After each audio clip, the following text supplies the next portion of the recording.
একই সাথে একই দিনে দুইটা ভোট হয়েছিল। কয়টা? একটা সংসদ গঠনের জন্য, আরেকটা সংস্কার পরিষদ গঠনের জন্য।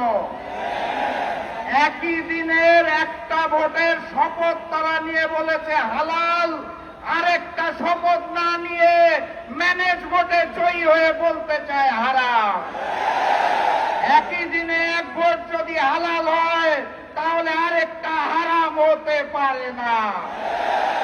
70% জনগণের হা ভোটের রায়কে যারা অস্বীকার করে বেঈমানি করতে চায় তাদের স্থান এই বাংলার মসনদে হবে না ইনশাআল্লাহ।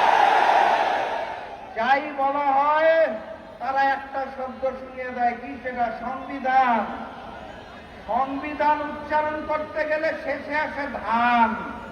তারা ভেবেছে এটা বোধহয় ধানের শীষ, সেই কারণে বারবার বলে সংবিধান।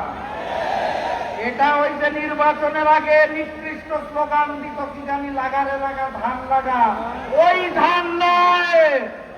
এটা ৭২-এর মুজিববাদী সংবিধান, যা পরবর্তীতে শেখ হাসিনার সংবিধানে রূপান্তর হয়েছে।